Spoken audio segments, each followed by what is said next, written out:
जय हिंद साथियों, स्वागत है आप सभी लोगों का आपके अपने इस YouTube channel Mukesh study academy में। तो दोस्तों, हम लोग का जो कल का क्लास हुआ था मूल अधिकार यानी कि पार्ट 1 हम लोगों ने देखा था। अनुच्छेद 12 से 12 और 13 आप सभी लोगों को बताया है। तो दोस्तों, मुझे आशा है आप सभी लोगों को अनुच्छेद 12 और 13 आप सभी लोगों के दिमाग में एकदम कंसेप्ट में क्लियर हो गया होगा। तो दोस्तों, अब हम लोग आगे बढ़ते हैं। आज पार्ट 2 की तरफ बढ़ते हैं। पार्ट 2 में हम लोग सबसे पहले देखेंगे कि मूल अधिकार में कितने अधिकार हम लोग को मिले हैं। 6 कितने प्रकार के अधिकार मिले हैं? 6 प्रकार के अधिकार मिले हैं। एक 7वां अधिकार था क्या? संपत्ति का अधिकार था, जो 44वें संविधान संशोधन 1978 के तहत क्या हुआ? समाप्त हो गया, हट गया। तो हम लोग 6 अधिकार को देखेंगे दोस्तों आज की क्लास में। क्या हम लोगों को 6 प्रकार के अधिकार जो मिले हैं हम लोग को, वो बारीकी से देखेंगे। कितने अनुच्छेद से कितने अनुच्छेद तक है, उन सभी अनुच्छेदों को डिटेल में देखेंगे। तो हम लोग दोस्तों आगे बढ़ते हैं क्लास को लेकर। और दोस्तों, जो हमारी कल का क्लास नहीं देखा है यानी कल का वीडियो नहीं देखा है, डिस्क्रिप्शन में आप सभी लोगों को लिंक दिया हूँ, आप सभी लोग आराम से जाकर देख सकते हैं। और जो कोई इतिहास यानी कि हिस्ट्री जियोग्राफी पढ़ना चाहता है, डिस्क्रिप्शन में लिंक दिया हूँ, वो भी पढ़ सकता है, वो भी आसान तरीके से। और दोस्तों, आप सभी लोग हमारे इस चैनल मुकेश स्टडी एकेडमी को आप सभी लोग क्या सब्सक्राइब कर देना दोस्तों। और वीडियो को लाइक भी ज़रूर करना दोस्तों। आप लोग वीडियो को क्या लाइक नहीं करते हो। तो हम लोग क्लास को क्या आगे बढ़ाते हैं, चलो देखते हैं। सबसे पहले हम देखेंगे कि मूल अधिकार में हम लोग को कितने प्रकार के अधिकार मिले हैं। 6 प्रकार के अधिकार मिले हैं। कितने प्रकार के अधिकार? 6 प्रकार के अधिकार। तो यहाँ पर लिख लेते हैं मूल अधिकार। मूल अधिकार यानी क्या? मौलिक अधिकार।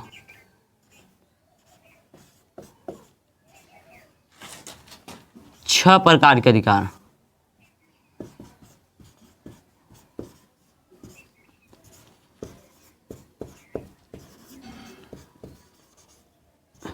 छह प्रकार के अधिकार हैं। मूल अधिकार में कितने प्रकार के अधिकार है? 6 प्रकार के अधिकार है। तो हम लोग 6 अधिकारों को देखेंगे।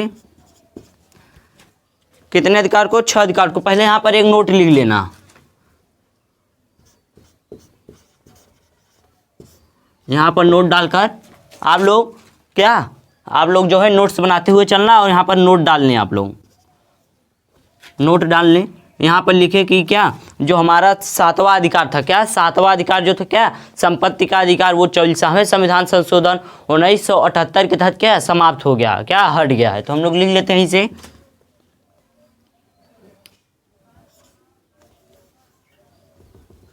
मौलिक अधिकार में, मौलिक अधिकार का मतलब जान रहे हैं ना आप लोग? मूल अधिकार। मौलिक अधिकार में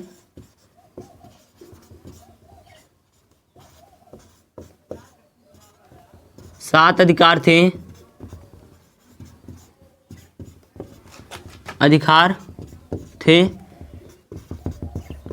जिसमें से दोस्तों एक अधिकार क्या? एक अधिकार हट गया है। जिसमें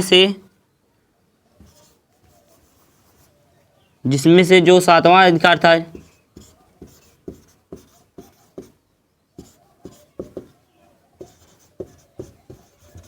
सातवां अधिकार क्या? संपत्ति का अधिकार।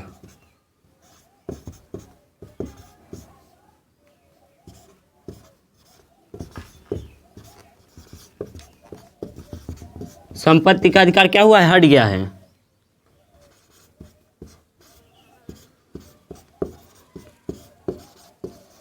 संपत्ति का अधिकार हट गया है। मूल संविधान यानी मौलिक अधिकार में 7वां जो अधिकार था, हम लोग को 7 प्रकार के अधिकार, 7 प्रकार के अधिकार मिले थे। वर्तमान में जो 6 प्रकार के अधिकार थे, जो 7वां अधिकार क्या था? संपत्ति का अधिकार था, वो हट गया है। क्या हट गया है? किसने? संविधान संशोधन 1978 में, 44वें संविधान संशोधन, 44वां संशोधन 1978। क्वेश्चन पूछता है, बहुत ज़्यादा पूछता है ये क्वेश्चन, कि हमारे जो मूल अधिकार था यानी मौलिक अधिकार था, जो 7वां अधिकार था, वो कौन सा अधिकार था और वह किस संशोधन द्वारा हट गया है। तो वो किस संशोधन? 44वें संविधान संशोधन 1978 के तहत क्या हट गया है। तो क्या संपत्ति का अधिकार का जो दोस्तों संपत्ति का अधिकार यानी कि जो रोड यानी सड़क उड़क जो जाता था संपत्ति के अधिकार में आता था। तो ऐसा क्या होता था, जैसे सड़क बन रहा है, मानकर चलो ये क्या हुआ, ये खेत हो गया है। अब इधर से रोड आ रहा है, सड़क आ रहा है, इधर से यहाँ तक क्या सड़क आ रहा है। अब ये जैसे किसी का ज़मीन है, खेत है, मानकर चलो क्या खेत है, तो किसके तहत संपत्ति का अधिकार है, क्या संपत्ति का था। तो भाई उस समय क्या होता था, संपत्ति का अधिकार होता था कि आप किसी के खेत या किसी की ज़मीन को किसी तरह से नहीं ले सकते हैं। तो भाई जब रोड बन रहा था, अगर रोड बन रहा है तो किसी खेत में से जाएगा कैसे, भाई क्या है संपत्ति का अधिकार है, वो बोलेगा कि मेरे खेत में से आप क्यों ले जा रहे हैं, हमारे ज़मीन का आप हनन कर रहे हैं। तो क्या ये संपत्ति का अधिकार था। तो बहुत मामला गंभीर हो गया कि भाई ऐसे होगा तो देश का विकास कैसे हो पाएगा। भाई जब भी कहीं भी रोड बनेगा, आप ही बताइए, जब कहीं भी रोड बनेगा अगर किसी के खेत में पड़ रहा है तो वो क्या कहेगा, मेरे संपत्ति का अधिकार का क्या हनन हो रहा है। तो आप सभी लोगों को कल के आर्टिकल में यानी कि अनुच्छेद 13 में आप सभी लोगों को स्पष्ट किया था कि संविधान के पहले ऐसी कोई विधि अगर बनी है जो अब हमारे मूल अधिकार का क्या हनन कर रही हो तो उसे क्या कर दिया जाएगा, शून्य कर दिया जाएगा। क्या कर दिया जाएगा, शून्य कर दिया जाएगा, यानी क्या समाप्त कर दिया जाएगा। तो भाई ये क्या, ये आदमी के भाई क्या क्या कर रहा है, अधिकार का क्या कर रहा है, हनन कर रहा है संपत्ति का। तो इसी कारण क्या रोड में बहुत प्रॉब्लम हो जाता था जाने में, जिसके कारण क्या सर्वोच्च न्यायालय क्या किया, संपत्ति के अधिकार को क्या किया, हटा दिया। क्या किया, हटा दिया। कैसे संविधान संशोधन, 44वें संविधान संशोधन, 44वें संविधान संशोधन 1978 के तहत, 1978 के तहत। कैसे संविधान संशोधन, 44वें संविधान संशोधन 1978 के तहत। अब संपत्ति का अधिकार हट गया, ये बहुत सही है, नहीं तो देश का विकास जो था बहुत ही धीमी गति से बढ़ता, देश का विकास जो है बहुत अच्छा हुआ जो ये हट गया। नहीं तो जिस किसी व्यक्ति के खेत में से अगर रोड निकलता तो क्या करता, क्या कहता, मूल अधिकार का क्या हो रहा है, हनन हो रहा है, जिसके कारण क्या वहाँ से रोड नहीं जा पाता। पर अब तो ऐसा कोई बात नहीं है, अब तो जहाँ से रोड सरकार ले सकती है वो सरकार के ऊपर डिपेंड है। तो हम लोग पहले क्या देखते हैं, 6 अधिकार देखते हैं। कितने प्रकार के अधिकार, 6 प्रकार के। सबसे पहला अधिकार कल बताया था, सबसे पहला अधिकार समानता का अधिकार या समानता क्या, समता का अधिकार। बताइए आप लोग, हल्दी बोला करो। सबसे पहला समता या समानता, समानता का अधिकार।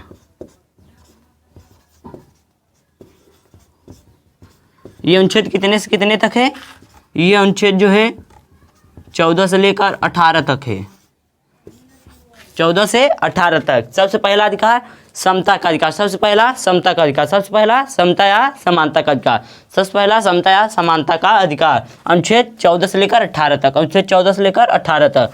क्वेश्चन में पूछ लेगा कि समता का अधिकार जो है अनुच्छेद कितने से लेकर कितने तक थे। तो दोस्तों अनुच्छेद या 14 से लेकर 18 तक है कौन, समता या समानता का अधिकार।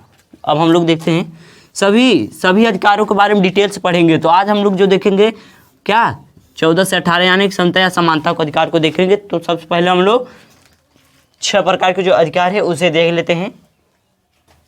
दूसरा समता के बाद क्या आता है, स्वतंत्रता का अधिकार, स्वतंत्रता का अधिकार।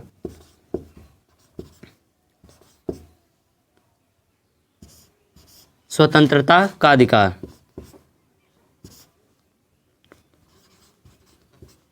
स्वतंत्रता का अधिकार कितने से कितने तक था ये अनुच्छेद, ये 19 से 18 के बाद क्या आता है 19, तो ये 19 से 22 तक है,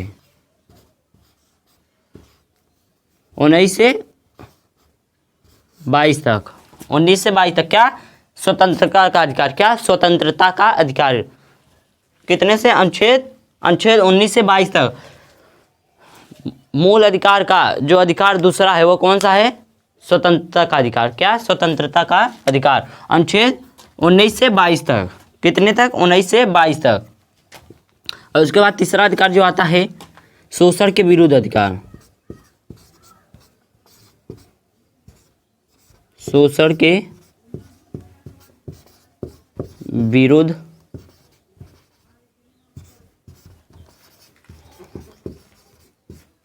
अधिकार। ये अनुच्छेद जो है 23 से 24, 22 के बाद क्या 23, तो 23 से 24, 23 से 24 अधिकार। जो तीसरा था क्या शोषण के विरुद्ध अधिकार, क्या शोषण के विरुद्ध अधिकार। तो आप लोग बताइए सबसे पहला अधिकार क्या था, समता या समानता का अधिकार। क्या था? समता या समानता का अधिकार, जो अनुच्छेद 14 से 18 तक, अनुच्छेद 14 से 18 तक। दूसरा अधिकार जो था स्वतंत्रता का अधिकार था, जो किन्ने अनुच्छेद 19 से 22 तक था, अनुच्छेद 19 से 22 तक था। तीसरा अधिकार जो बताया मैं, शोषण के विरुद्ध अधिकार। क्या है? शोषण के विरुद्ध अधिकार, वो कितने तक था? वो अनुच्छेद 23 से क्या 24 तक था, अनुच्छेद 23 से 24 तक था। दोस्तों ये मोस्ट इंपॉर्टेंट होता है एग्जाम की दृष्टि से, वह चाहे जो एग्जाम हो।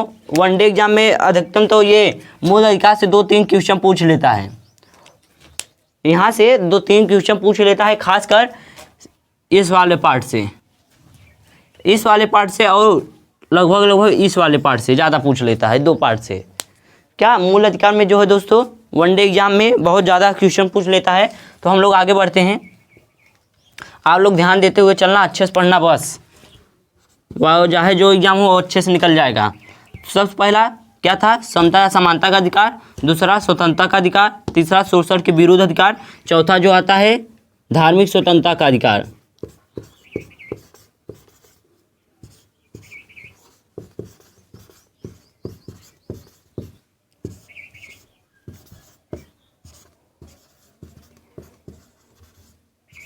धार्मिक स्वतंत्रता का अधिकार, धार्मिक स्वतंत्रता का अधिकार कितने थे?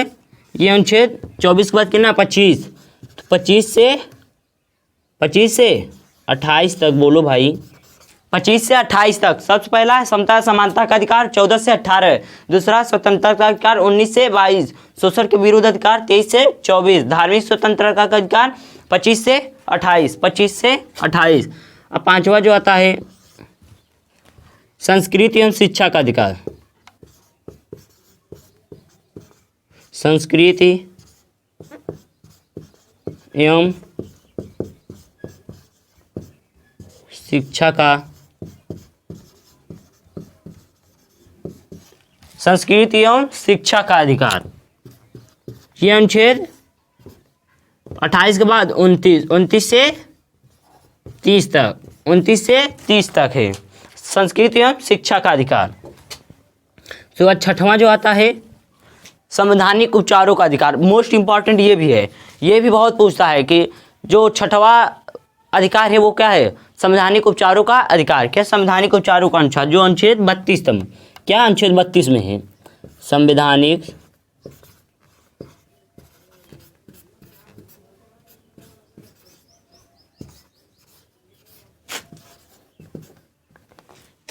संवैधानिक उपचारों का अधिकार।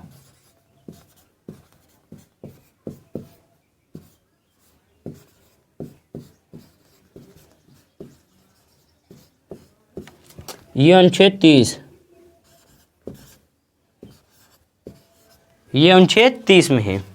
तो सबसे पहला क्या? सबसे पहला समता या समानता का अधिकार अनुच्छेद 14 से 18 तक। दूसरा स्वतंत्रता का अधिकार जो है 19 से 22 तक। तीसरा शोषण के विरुद्ध अधिकार 23 से 24। धार्मिक स्वतंत्रता का अधिकार 25 से 28 तक है। संस्कृति एवं शिक्षा का अधिकार 29 से 30। उसके बाद संवैधानिक उपचारों का अधिकार वो अनुच्छेद 30 में नहीं, अनुच्छेद 32 में है, अनुच्छेद 32 में है। कितने में? अनुच्छेद 32। संवैधानिक उपचारों का अधिकार अनुच्छेद 32। सबसे पहला समता या समानता का अधिकार, सबसे पहला समता या समानता का अधिकार अनुच्छेद 14 से 18। दूसरा स्वतंत्रता का अधिकार अनुच्छेद 19 से 22 तक। तीसरा जो है शोषण के विरुद्ध अधिकार 23 से 24 तक। उसके बाद धार्मिक स्वतंत्रता का अधिकार 25 से 28 तक। उसके बाद संस्कृति एवं शिक्षा का अधिकार 29 से 30 तक। उसके बाद संवैधानिक उपचारों का अधिकार जो अनुच्छेद 32 में, क्या अनुच्छेद 32 में है, अनुच्छेद 32 में है। अब हम लोग देखेंगे सबसे पहला अधिकार समता का अधिकार, समता या समानता, समता या समानता का अधिकार अनुच्छेद 14 से 18। बोलो साथ में बोलो, अनुच्छेद 14 से 18, अनुच्छेद 14 से 18 समता या समानता का अधिकार, समता या समानता का अधिकार। एकदम आपके दिमाग में क्लियर हो जाना चाहिए। ये पार्ट जो बताने जा रहा हूँ समता या समानता का अधिकार 14 से 18 आप लोगों के एकदम दिमाग में क्लियर हो जाना चाहिए। एकदम ध्यान से देखना दोस्तों।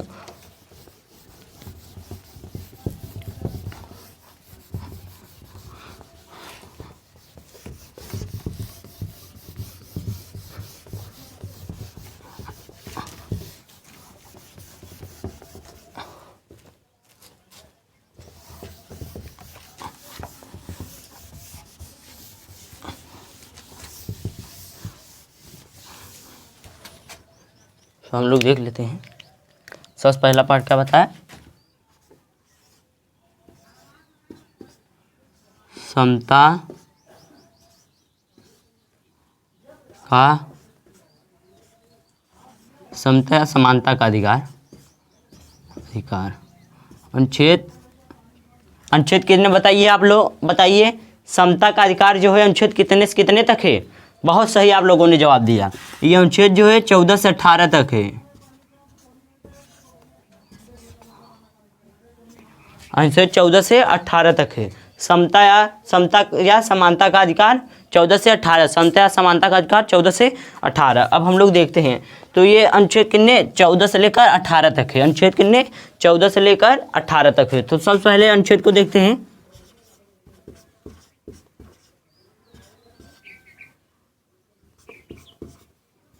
अनुच्छेद 14 कितना अनुच्छेद? अनुच्छेद 14। अनुच्छेद 14 में तो दोस्तों अनुच्छेद 14 में यह बात किया गया है कि विधि के समक्ष समानता तथा विधि के समक्ष समान संरक्षण, यानी क्या कानून की नज़र में दोस्तों सभी लोग क्या है समान है। वह चाहे क्या राष्ट्रपति हो, चाहे डीएम हो, चाहे जो भी हो, क्या वो कानून की नज़र में सब लोग क्या है समान है। आप लोग देखते होंगे कभी अदालत में देखे होंगे या पिक्चर में देखे होंगे, जज जो न्यायाधीश के बगल में जो एक महिला होती है तराजू लिए हुए तलवार को लेकर खड़ी रहती है, वो क्या वो प्रतीक है कि अगर कोई भी सरकार के सामने गलती करता है तो सभी पर क्या समान कानून लागू होगा। जो गलत उसके नज़र में आया आँख पे क्या उसके पट्टी बना रहता है, काला कलर पट्टी, क्या उसके नज़र में अगर कोई भी गलत करता है तो क्या वो छाड़ देती है, क्या उसका गला छाड़ देती है। मतलब आप समझ गए होंगे, गला छाड़ देती है मतलब समझ गए होंगे। कानून की नज़र में क्या सभी लोग क्या समान है, क्या समान है। इसीलिए क्या उसके आँख पर जो है पट्टी बना रहता है, वो किसी को नहीं देखती, वह चाहे राष्ट्रपति हो चाहे जो भी हो, वो उसके नज़र में सभी लोग क्या समान है। तो हम लोग सबसे पहला अनुच्छेद 14 आप लोग को समझ में आ गया होगा थोड़ा बहुत, तो एक बार और देख लेते हैं। 14 में क्या क्या क्या है दोस्तों? विधि के समक्ष समान संरक्षण, विधि के समक्ष समानता का अधिकार, विधि के समक्ष समानता का अधिकार एक पहला बात हो गया। अब विधि के समक्ष समान संरक्षण, यानी कानून की नज़र में दोस्तों सभी लोग क्या हैं बराबर हैं। कानून की नज़र में क्या है सब लोग बराबर हैं। तो हम लोग लिख लेते हैं विधि के, इसमें तो और इंक नहीं है,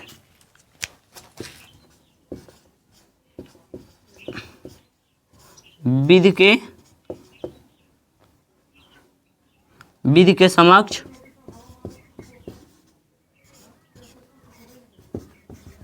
समानता, और दूसरा जो पॉइंट आता है विधि के समक्ष समान संरक्षण।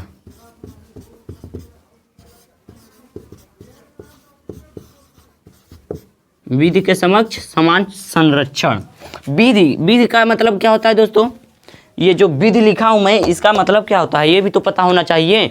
तो दोस्तों विधि का मतलब होता है कानून। विधि कौन बनाता है? कानून बनाता है। तो विधि का मतलब कानून। तो कानून के नज़र में क्या सभी लोग समान हैं, क्या सभी लोग क्या है समान हैं। कानून के नज़र में सभी लोग क्या है समान है एवं समान संरक्षण। कानून सभी को समान संरक्षण देता है। तो अनुच्छेद 14 में क्या कहा गया है आप लोग समझ गए? विधि के समक्ष समानता और विधि के समक्ष समान संरक्षण, यानी कानून की नज़र में सभी लोग क्या है बराबर है, क्या बराबर हैं। तो अब हम लोग देखते हैं अनुच्छेद 15। क्या अनुच्छेद 15? ये जो है ब्रिटेन के संविधान से विधि के समक्ष समानता जो है ब्रिटेन से लिया गया। कहाँ पे? यूनाइटेड किंगडम, ब्रिटेन से। और ये जो अमेरिका से, विधि के समक्ष समान संरक्षण अमेरिका, कहाँ से? अमेरिका से लिया गया है। विधि के समक्ष समानता जो है यह किस देश से लिया गया है? तो ये दोस्तों ब्रिटेन से लिया गया है। तथा विधि के समक्ष समान संरक्षण ये कहाँ से लिया गया है? तो ये अमेरिका से लिया गया। कहाँ से? अमेरिका से लिया गया है, अमेरिका से। अनुच्छेद 14 आप लोग को समझ में आ गया। विधि के समक्ष समान संरक्षण तथा विधि के समक्ष समानता का अधिकार, यानी कानून की नज़र में सभी लोग बराबर हैं। क्या कानून की नज़र में सभी लोग क्या है बराबर हैं। वह चाहे जो हो, चाहे राष्ट्रपति हो, प्रधानमंत्री हो, मुख्यमंत्री हो, कोई भी हो, सभी लोग क्या है कानून की नज़र में समान हैं। तो अब हम लोग देखते हैं अनुच्छेद 15।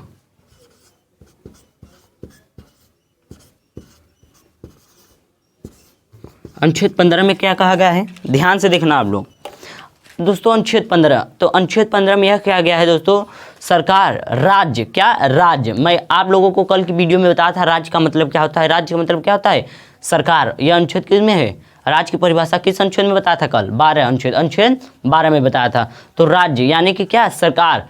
राज्य जाति धर्म, क्या, जाति धर्म लिंग वंश तथा जन्म स्थान के आधार पर क्या नहीं करेगा दोस्तों, भेदभाव नहीं करेगा, किसी के साथ भेदभाव नहीं करेगा। तो सिंपल में अनुच्छेद 15 में क्या कहा गया है, राज्य यानी कि सरकार जाति धर्म लिंग वंश एवं जन्म स्थान के आधार पर क्या, भेदभाव नहीं करेगा, जन्म के स्थान पर भेदभाव नहीं करेगा।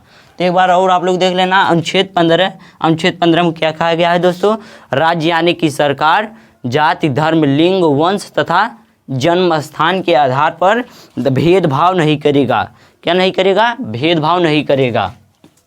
तो हम लोग लिख लेते हैं राज्य, क्या, राज्य यानी कि क्या, सरकार। सरकार किताब में अगर आप पढ़ेंगे, कहीं पर भी पढ़ेंगे तो वहाँ पर अनुच्छेद 12 से लेकर 35 तक जो चर्चा की गई राज्य की ही बात की गई, वहाँ पर सरकार नहीं लिखा रहेगा। आपको समझना है कि सरकार, राज्य का मतलब क्या होता है, सरकार यहाँ बस समझना के लिए है, समझने के लिए है सरकार, क्या, सरकार। कहीं लिखा नहीं रहेगा, क्या लिखा रहेगा वहाँ पर, राज्य लिखा रहेगा। राज्य का मतलब क्या, सरकार। तो राज्य जाति धर्म लिंग वंश एवं जन्म स्थान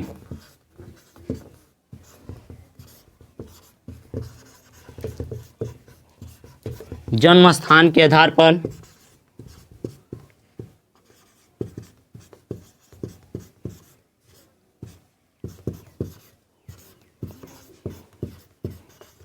भेदभाव नहीं करेगा।